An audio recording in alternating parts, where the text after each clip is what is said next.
Is it possible that Xbox for once is actually winning? To be completely honest, no, I don't think so. There's actually a number of reasons why. So let's actually talk about the possible perception of Xbox actually doing well and how it's actually not in service to Xbox that it's doing well, but rather to something else entirely different. So, to provide a bit of context, a lot of Xbox games have come out in the last month, but not on Xbox platforms. So, Oblivion drops, or Shadow drops rather, a very poorly held secret because a lot of people were definitely talking about it and the rumor mill was almost certainly going on.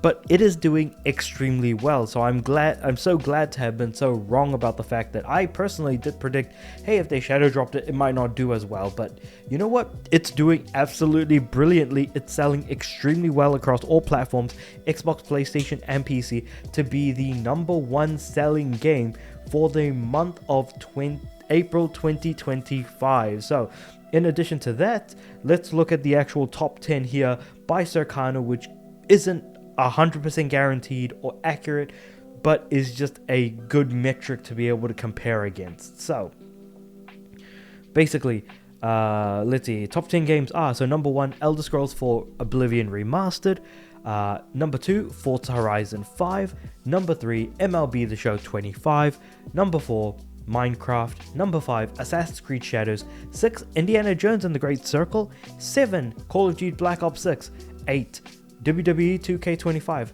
9, NBA 2K25, 10, PGA Tour 2K25. Now, I love that we have PGA 2K25 in there because, hey, I love me my golf games, so great to see that there. But you might notice something very particular. 5 of those games are Microsoft-owned games. Elder Scrolls 4 Oblivion Remastered, Forza Horizon 5, Minecraft, Indiana Jones and the Great Circle, and Call of Duty Black Ops 6.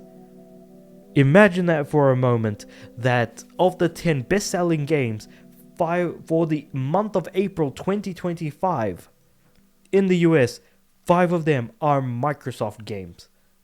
Now, with that being said, however, we also have the fact that Game Pass seems to be doing incredibly well.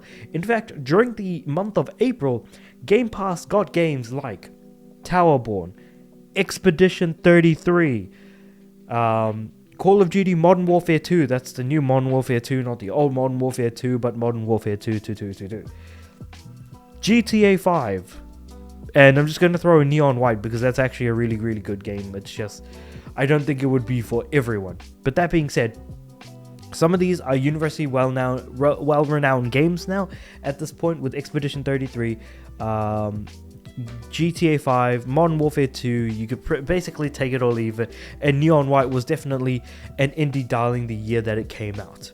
And you might think, okay, so now we've got a bunch of Xbox games selling incredibly well, a bunch of Game Pass games that are really good and universally praised, in addition to which we are also getting, so Xbox and Antstream Arcade are launching retro classics as a service on Game Pass. So more than 50 Activision games from the 1980s and I think 1990s? Yeah, 1980s to 1990s are all being added to the Game Pass service. So Retro Classics is a collaboration between Xbox and Antstream Arcade, which is a streaming service which offers more than 1,300 retro games to play on demand.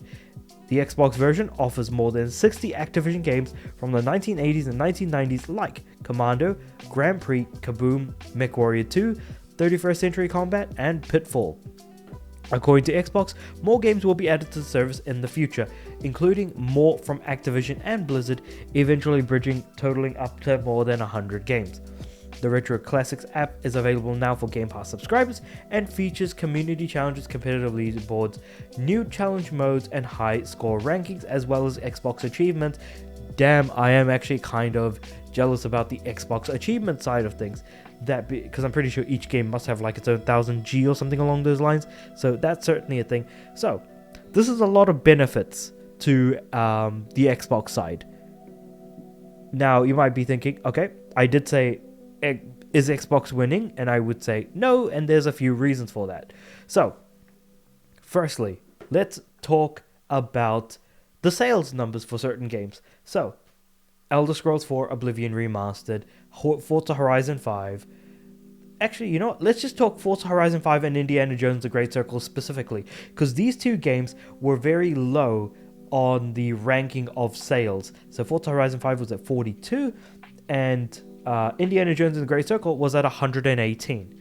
So how on earth are these games in the top 10? That's because they had PlayStation releases in the month of April.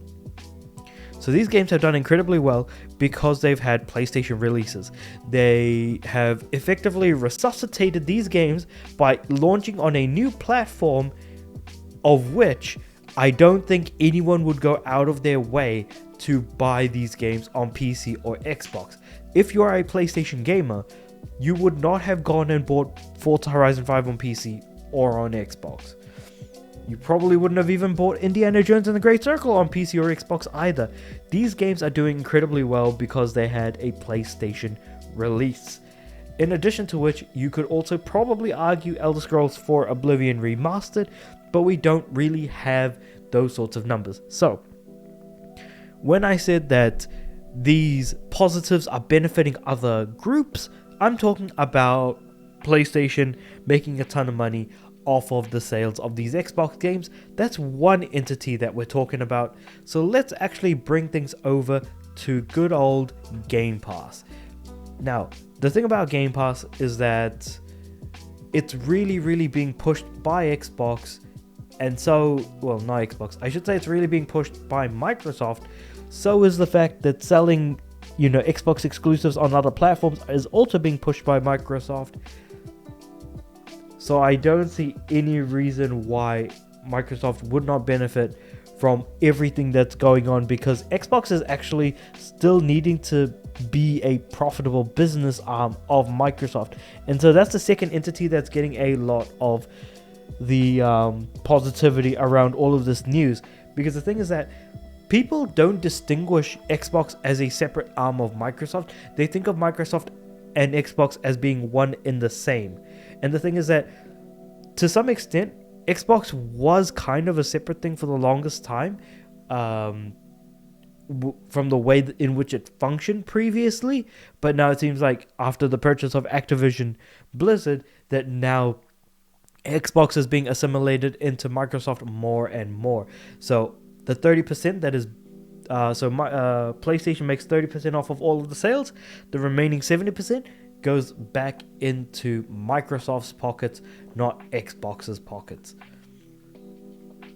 All of the money that's being made off of Game Pass, that is also more specifically going into Microsoft's pockets, because let's be real, Microsoft is obviously controlling the purse strings of Xbox, and Xbox has needed bangers for a while now.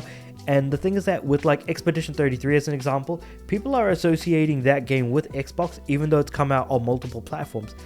Hell, I even pre-ordered like my copy of Expedition 33, so I should be getting that anytime soon now. But yeah, with all that being said, like, looking at all of this, it seems like PlayStation and Microsoft are getting most of the benefits of whatever's going on here with Microsoft's positivity. Not Microsoft, the positive news surrounding Xbox, and yet I think the grand majority of people who game don't actually think that Xbox is turning the curve anytime soon, because keeping in mind that Xbox hardware, which you might argue is playing by old rules, is still a metric that still matters to some extent. Xboxes are still not being, not selling as well as you think it might, but also it's worth keeping in mind that Microsoft is really clamping down on their investment arms, including Xbox, being like, you gotta make money or let some people go. And of course, people have been let go in vast numbers as well, regardless of the success that they face, because sometimes the money that they make just isn't enough. So there's a bunch of other things going on in the background, in addition to all of what I've just mentioned here today. That being said, however, let me know what you guys think about all of this and what's kind of going on with Xbox as a whole. I'll be interested to hear what you guys have to say about this, but with all that being said and done, please like the video if you liked it, subscribe to the channel. I'm aiming for 500 subs by the end of the year. With all that being said, I do upload every day, so I'll see you guys tomorrow.